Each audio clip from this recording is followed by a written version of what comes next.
She boarded as a quiet passenger, but when the engines cut out midair, she was the only one who knew how to keep them alive. It started with nothing out of the ordinary.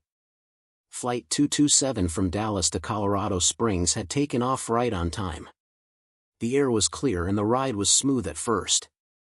No turbulence, no signs of trouble, just the usual announcements from the cockpit, a cart rolling down the aisle with half-warmed drinks, and passengers quietly scrolling through their phones or flipping through magazines they didn't really want to read. Zara James sat in seat 17B, right over the wing, middle seat. She didn't care for it, but she wasn't one to fuss. She had been bumped off her earlier flight due to overbooking, and this was the next one out. She accepted it like she accepted most things, quietly, calmly, just like she'd learned to do over the years. She was dressed in dark jeans, sneakers, and a soft green pullover.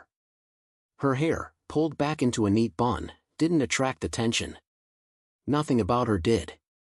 She liked it that way. The man to her left kept adjusting his seat, grumbling about legroom. The teenager on her right had earbuds in and was watching something on his phone, chuckling at the screen. Neither of them seemed to notice her. Most people didn't. That was fine. Zara wasn't flying for work. She wasn't speaking at a conference, teaching a class, or meeting a board of directors. She was just going to visit her mother in Pueblo. Her mother had called last week, sounding weaker than usual. "Come soon if you can," she'd said. So Zara booked the flight and packed light. She carried a backpack and a purse, both tucked carefully beneath the seat in front of her. She pulled out a crossword puzzle book and a pen from her bag and started working through the clues, quietly chewing a mint as the engines hummed along. Row 17 was just behind the wing, close enough that she could hear the mechanical rhythm of the flaps when they shifted. Most people couldn't pick up the subtle change in pitch when the engines adjusted for altitude, but she could. She always had. That came from years in the Air Force. Most people on this flight had no idea she'd once been a flight systems engineer running diagnostics on aircraft so complex they required 3 manuals just to run pre-checks. Now she taught at a small university in Amarillo. Nothing fancy, just engineering students trying to get through thermodynamics and senior projects. She never told people about her background unless she had to. It wasn't that she was hiding anything. She just learned a long time ago that people looked at you different when they found out you used to fix jets or that you'd log time inside a flight simulator more advanced than most regional pilots ever touched. But all of that felt far away. She wasn't Dr. James on this flight. She was just another passenger trying to get from one place to another. She glanced out the window. The sun was starting to dip. Golden hour. The wing gleamed against the orange sky. Somewhere below them, fields stretched wide across New Mexico, flat and open. You could see for miles out here. The plane hit a small bump, a dip. Nothing serious. Zara barely blinked, but she noticed the flicker in the overhead lights. She looked up. One flicker, then a second, then everything settled again. Most of the passengers didn't even react. Maybe they thought it was turbulence or a slight hiccup. It was easy to miss, but Zara's eyes stayed on the cabin ceiling because something about the timing didn't sit right. The lights flickered again. The engine pitch wavered just slightly. She felt it in her chest before she even heard it. Then came the jolt, but what happened next would silence every voice on that plane in an instant. The plane dropped fast. Not a slow descent, not turbulence. This was different. Like gravity yanked it by the nose. A collective gasp rushed through the cabin. Trays clattered, drinks spilled. A few passengers screamed. Zara gripped the armrest. Her body instinctively pressed back against the seat as her mind scrambled to match the feeling with the mechanical possibilities. This wasn't normal. Not at this altitude. Not with this kind of dip. Then darkness. For 2 full seconds, everything went black. The lights, the screens, the whir of the fans, all gone. Then the emergency lights kicked in, flickering weakly along the aisle in a dull red-orange, like a backup generator trying to decide if it wanted to live or die. Zara leaned forward, pressing her hand against the seat in front of her. The teenager next to her yanked out his earbuds and sat bolt upright. The man on her left cursed and clutched the armrest with both hands. Then the masks dropped. Every row. A cold clatter as the yellow cups swung down in unison, bouncing slightly from the sudden lurch. Some passengers screamed, others fumbled, trying to remember what to do. A woman across the aisle was already sobbing, hands shaking so badly she couldn't pull the elastic band over her head. Zara reached for her mask and slipped it on smoothly. She looked up. The lights above weren't flickering anymore. They were dead. The engine hum was gone, replaced by a strange whirring sound she knew too well. It was the sound of an aircraft gliding. Not flying, gliding. That meant the engines were off. No thrust, no lift control, no hydraulic assistance. Her mind raced. In an aircraft like this, probably a twin-engine regional jet, that meant something massive had failed. Possibly electrical, possibly worse. A flight attendant, tall and jittery, stumbled into the aisle and tried to speak. "Ladies and gentlemen, please remain calm. Please pull down on your oxygen masks and breathe normally." Her voice cracked mid-sentence. Her hands were trembling. Zara watched her closely, not because of panic, but because of what she said next. "There has been a systems error. The captain and first officer are assessing." Her radio crackled. She turned toward the cockpit, trying to get a message through. Zara strained to listen. The radio crackled again, then broke into what sounded like muffled shouting. Not panic, but stress. Words she could barely make out. Rudder not responding. Controls dead. Hydraulics. Check hydraulic line 3. Zara's heart pounded. That wasn't good. Not just a failure, a full system shutdown. And now they were talking about rudder control being gone. That meant flight surfaces were unresponsive. They weren't just losing altitude. They were flying blind. She reached under the seat, pulled out her backpack, and unzipped the front pocket. She pulled out a pen and small notepad. Her fingers started jotting down what she'd heard. She'd done this before, not on a commercial jet, but in war zones, in desert hangars where aircraft went up, not knowing what they'd come back down as. The man beside her looked over, confused. What are you doing?" "Listening," she said simply. "To what?" "To the things they're not saying out loud." He blinked at her. She didn't offer more. She didn't have time. Her eyes scanned the overhead panel. She watched the flight attendant again as she received another garbled message. The attendant turned back toward the cabin and began moving up the aisle, trying to stay composed, but her face gave away the truth. She didn't know what to do next. Zara glanced down the aisle. Passengers were panicking. One woman was praying out loud. A man further back was on the phone, leaving what sounded like a goodbye message. A child somewhere near the back was screaming for her mom. The entire plane was an emotional freefall, and they hadn't even hit the ground. But Zara wasn't watching them anymore. She was watching the cockpit door because it hadn't opened. And in this kind of failure, with this level of risk, the pilot should have made a cabin announcement by now. At the very least, reassured the passengers, but it had been radio silence, which meant either they were locked in damage control or they were in over their heads. But someone needed to speak up before the whole plane gave up. Zara unbuckled her seatbelt. The seatbelt sign was still lit, of course, but that didn't matter anymore. The plane wasn't bouncing. It was sinking, steady, like something heavy had given up trying to fly. Passengers gasped as she stood. "Ma'am, please sit down," the flight attendant called out, already rushing toward her. "I need to speak to the captain," Zara said, firm but calm. We're handling it." "You're not," Zara interrupted. "If the rudder's unresponsive and the backup hydraulics aren't kicking in, they're losing surface control. If they're still gliding at this altitude, they've got about 10 minutes, maybe less, before they have to ditch or land somewhere.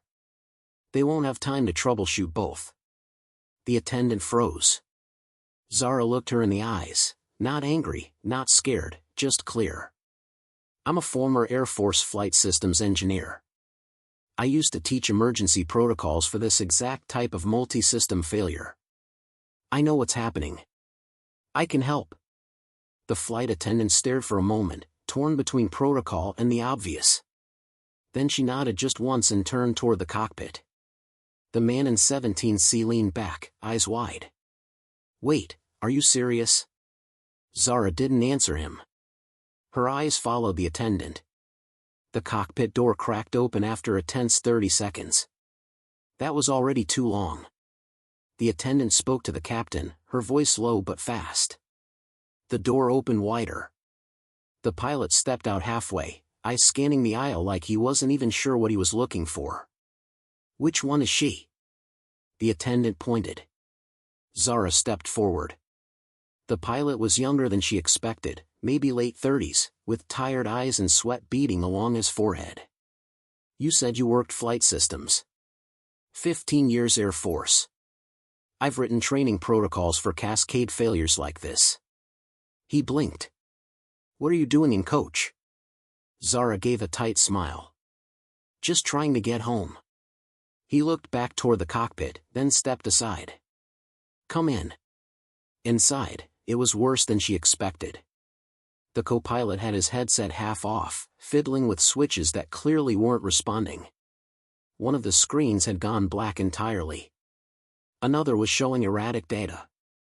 Altitude readings were jumping, and none of the manual control feedback was registering. Full power loss. Yeah, it started about 12 minutes ago. We lost redundancy across the hydraulic lines. Some kind of electrical surge tripped half the board. APU, she asked. Offline. Won't reset. Zara leaned over and examined the side panel. Did you check the secondary bus switch for bleed air override? The co-pilot looked at her like she'd spoken another language. We didn't. We were trying to restart through the backup generator, but the power loop's not responding. She nodded. That's why your rudder's gone. If the pressure valves are stuck open, you're bleeding off everything through line 3 and nothing's getting to the tail. She moved to the panel, careful not to touch anything without asking. May I? The captain hesitated, then nodded. Zara reached down and toggled 2 switches, then flicked a third one, then paused. Try your rudder pedals now. Just a little pressure. The captain did, his eyebrows shot up. It's responding, barely. It'll hold long enough to get you level, but you need to pick a landing site now. You're gliding and you've got about 80 miles left in this airframe before gravity finishes the job. The co-pilot started checking altimeter data again. There's an old strip near Socorro. Emergency use only, but it's listed. Zara nodded. That'll work. You'll need to do a long, wide loop to approach from the west. Keep the turn shallow. You don't have the yaw for anything sharp. The captain exhaled hard. You just saved this plane. Zara didn't answer. She didn't need to. Outside the cockpit, the passengers were still scared, still confused, still clinging to armrests in prayer. They had no idea the woman in row 17B had just corrected a flight path the pilots didn't even know how to fix. But saving the plane was only the beginning. The real test was getting it on the ground. Zara stayed in the cockpit, standing just behind the captain and co-pilot. The door was now locked again per protocol. The air felt warmer in here, stale, tense. Socorro airstrip is 70 miles out, the co-pilot said. We're at 28,000 feet and falling steady. If we can hold glide speed. We won't, Zara interrupted gently. You've lost both thrust and hydraulic boost. You'll bleed speed trying to angle in. You've got maybe 60 miles, less if that crosswind picks up. The pilot glanced at her. You're thinking we dump weight? Too late for that.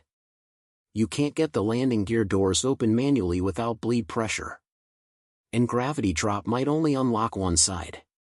If one wheel's loose and the other isn't, you'll spin out. So, belly landing? He asked, voice low. She nodded once. You won't have a better option. The pilot leaned back, processing. The co-pilot turned to her. Why do you know all this? Zara offered a brief smile. Because I used to run failure simulations just like this, only we didn't have 147 people sitting behind us when we made a mistake. The captain looked down at the controls. What would you do if you were in my seat? I'd stay off the radios, she said. You don't need the FAA trying to walk you through something they've only read about in a training binder. Focus on the glide path. Start a slow descent now. No sudden drops. The co-pilot started adjusting trim settings. We're going to have to go in blind on elevation. That old airstrip doesn't have approach lighting.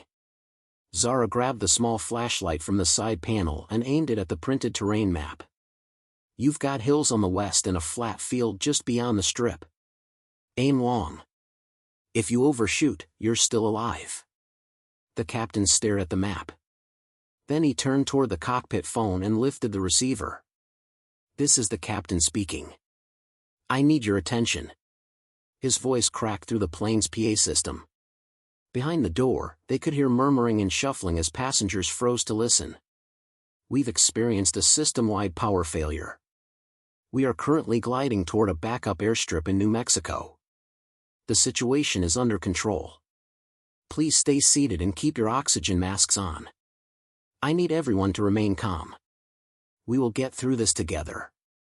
He hung up and looked at Zara. I meant that. I'm not trying to sound like a hero, but having you here, I'm not sure we'd still be in the air if you hadn't stood up. Zara nodded slowly, her voice quieter now. You've still got one job left. Land this thing. Then you can thank me. They fell silent for a few moments. Then a knock came at the cockpit door. The flight attendant's voice followed. She's asking for Dr. James. The captain looked confused. I thought you were staying in here. I need 10 seconds with someone, Zara said. I'll be right back. He buzzed the lock. She stepped back into the cabin. The attendant led her halfway down the aisle to a panicked woman gripping her seat tray. Her daughter sat beside her, crying softly into a stuffed animal. I didn't know who else to ask, the mother whispered. They said you knew what was going on. Are we going to die? Zara knelt down beside her. No, she said softly. We're not. The woman started crying harder, quietly. Zara reached across the aisle and took both her hands. We're landing in less than 15 minutes. It's not going to be pretty, but it's going to be over fast. And you're going to walk off that plane with your daughter. You understand me? The woman nodded. Zara stood and addressed the whole row. Breathe slow. Stay low in your seat. The front of the plane will take the worst of it. You'll feel a hard hit when we touch down and we might skid, but that's part of the plan. Someone 2 rows back asked, Who are you? Zara didn't answer that. She just said, Put your mask back on and keep it tight. Then she turned and walked back to the cockpit. But as they began their descent, even Zara didn't know if her plan would actually hold. The descent began. Shallow, smooth, controlled. For now, the mountains near Socorro were growing larger in the cockpit windows. At first, they looked harmless, just part of the landscape. But as the plane sank lower and the horizon tilted ever so slightly, those same peaks started to feel much closer than they had any right to be. Airspeed's dropping faster than we thought, the co-pilot muttered, tapping on a screen that didn't respond. I'm getting unreliable data. Zara leaned over. You're gliding without thrust or gear. You're flying dead weight with people in it. Forget the screen. Feel the stick. The captain adjusted slowly, hands firm but deliberate. His knuckles were white. Zara tapped the terrain map again. Remember, come in from the west. You've got a strip of flat land on the far side. If you drop too soon, you'll clip that ridge. If you wait too long, you'll overshoot the runway. The co-pilot nodded, but looked worried. We overshoot, we die. If we undershoot, we die slower. Zara didn't blink. Then don't miss. Out in the cabin, the mood had shifted from panic to frozen silence. Everyone knew they were low. You didn't need to be a pilot to feel the pressure building in your ears or to see the dirt roads and water tanks getting closer through the windows. A little girl somewhere up front was whispering the same phrase over and over. No one hushed her. It was something like a prayer. Maybe it was one. Back in the cockpit, Zara saw something that made her stomach tighten. A red light flashing beneath the secondary panel. Fuel vapor pressure, she said aloud. You've got fumes building in the left wing. That's from the residual suction near the shut-off valves. If that leaks during landing, it could ignite. The captain cursed under his breath. Zara pointed. You need to keep the left wing up on touchdown. Tilt slightly. Come in on the right. But we'll tip. I know. He paused. How sure are you? She met his eyes. I'm not, but I've read 6 crash reports where they didn't try. Every one of them ended the same. The plane dipped slightly, then straightened. The co-pilot reached for the landing gear control. We're coming in. Zara held her breath. He pulled the lever. Nothing. Manual release. Already tried. Zara shook her head. Don't force it. We go belly down. The ground was rising now. Fast. Throttle dead. Flaps. No response. Zara looked out the front window and pointed. There. That stretch just beyond the marker poles. Aim there. The captain locked his focus. The plane slid forward like a bird with broken wings. It wasn't flying. It was falling with grace. And then impact. The front of the fuselage hit hard, dragging against dirt and gravel and uneven patches of land. Sparks flew up from beneath them. Zara felt the plane twist slightly to the left. The right side dug in. The tail started to spin. Inside, passengers screamed. Seat belts strained. A few oxygen masks snapped off their hooks. Something in the rear cabin broke loose and slammed into the aisle wall. Zara reached for the sidewall, embraced. The captain fought the yoke. The nose bucked once. The tail swung again. And then silence. They were still. Dust filled the cockpit. Nobody moved for a moment. Then the co-pilot said shakily, Are we? Zara pressed a hand to her chest. Her heart was pounding. She turned and opened the cockpit door. The cabin behind her was pure chaos. Oxygen masks dangling, people sobbing, others sitting in complete shock. But they were alive. Every single one of them. She stepped out and raised her voice. We're down. You're okay, but we need to evacuate. Stay calm. Follow crew instructions. A few people clapped. Others just stared. A little boy near the back threw up into a paper bag. Zara turned back to the cockpit. We need to start the emergency release hatches. I can help. The pilot stared at her like he couldn't believe she was still standing. You just landed this plane, he whispered. No, Zara said. You did. I just reminded you how. But walking away from this wreckage was going to leave a mark deeper than any scar. Smoke hissed from the left wing.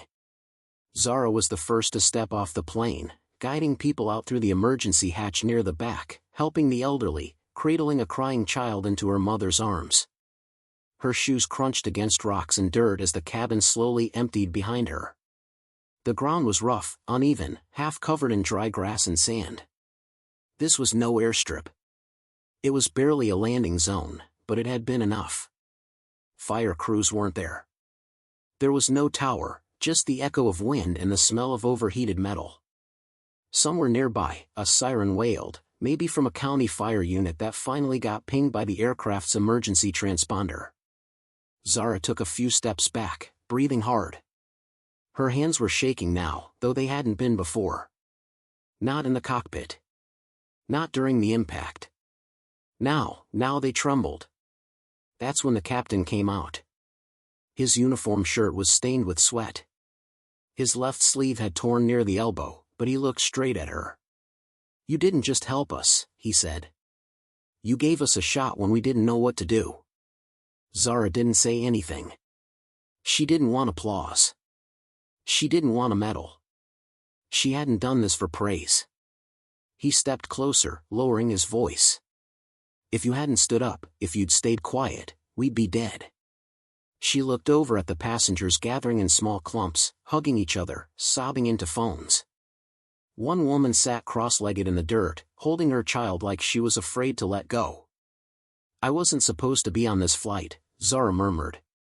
"They bumped me off the earlier one." The captain smiled faintly. "I think someone bumped you here for a reason." Zara looked up as the first fire truck bounced its way toward them over the dirt road. Behind it came an ambulance and a dusty sheriff's cruiser. The co-pilot came over with his headset still around his neck. "News crews are already on it. FAA's been alerted. They're going to want a full report." "Let them write whatever they want," Zara said. "Just make sure they spell my name right if they insist on putting me in the papers." He chuckled. "Dr. Zara James. They'll remember." By the time the buses arrived to transport the passengers to a community center nearby, Zara had faded into the background. She didn't pose for any photos. She didn't give a speech.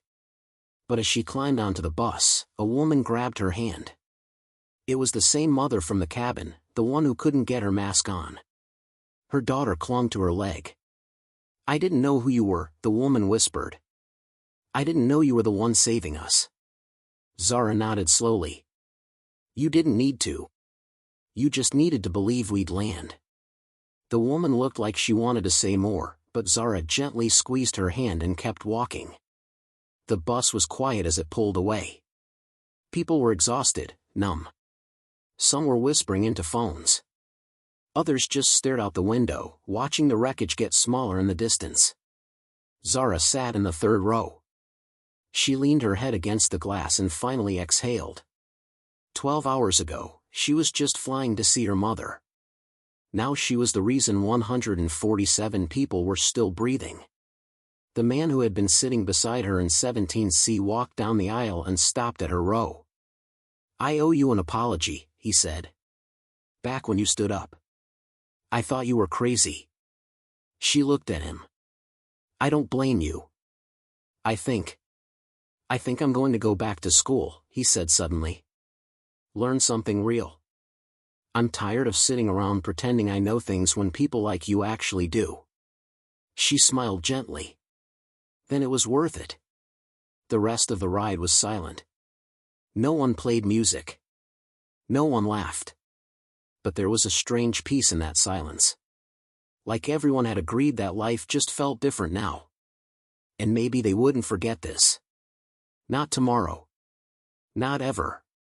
But even after they got home, what Zara had done would ripple into lives far beyond that runway. It made the news. Of course it did. Unbelievable heroism on Flight 227. Professor steps in, saves doomed plane. Passenger with military background prevents catastrophe. Every headline had a different angle. Some got the details right. Most didn't. They showed grainy footage of the wrecked plane surrounded by dirt, emergency crews, and passengers wrapped in silver blankets. Some outlets called it a miracle. Others turned it into a debate about pilot training and system failures. But one thing kept showing up, her name. Dr. Zara James. Reporters camped outside the university in Amarillo where she taught. Students started referring to her office as Mission Control. Her email overflowed with messages, some grateful, some curious, some just strange. She answered none of them. Zara didn't want to be famous. She didn't even want to be interviewed. She just wanted to get back to her mother. And she did. 2 days later, after renting a car and driving quietly through southern Colorado, Zara knocked on her mother's door in Pueblo. Her mother opened it slowly, already on her walker, already waiting. "Was that you I saw on the news?" she asked, voice raspy. Zara smiled. "Yeah." Her mother shook her head. You always were too smart to sit in silence. They sat at the kitchen table, drank tea, watched the rain tap softly against the windows, and for the first time in years, Zara allowed herself to feel what she hadn't let come through on that plane. Fear. Not panic. Not the chaos of passengers screaming, but the heavy, slow fear of being responsible for lives you may not save. I wasn't sure, she whispered. I wasn't sure we'd make it. Her mother reached out and placed a hand over hers. Doesn't matter, she said. You stood up anyway. That night, Zara lay on the couch, staring at the ceiling, listening to the old radiator hum through the walls. No headlines, no buzzing phones, just quiet, the kind that comes after the storm. 3 weeks later, she returned to work. Her students stood when she entered the room. She waved them off. Sit down. We've got work to do. One of the students raised a hand. Professor James, is it true you landed a plane? She didn't smile. She didn't joke. She just nodded. Yeah. And I'm here to teach you how not to ever be in that situation. They listened differently now. Not because she was a hero, but because they saw what experience really looked like. What quiet strength meant. And maybe that was the real story. Zara didn't save the plane because she wanted credit. She didn't stand up to prove anything. She did it because she saw something broken and she knew how to fix it. In the months that followed, a few passengers reached out. One sent her a photo of their family at Christmas, writing, "We made it because you didn't wait for permission." A little girl mailed her a drawing, a woman with wings standing at the front of a plane smiling. She hung it in her office right above her desk, not for anyone else, just as a reminder. Because sometimes the person you ignore, the one you don't thank, don't notice, don't even really see, that's the one who will save your life. Zara James didn't look like a pilot. She wasn't wearing a badge. She didn't speak first, but she knew what to do when nobody else did, and she stood up anyway. If this story taught you something, remember this: sometimes leadership doesn't sound like shouting. Sometimes courage looks like standing up when nobody's asking you to. So when it's your moment, don't wait for permission. Do the right thing.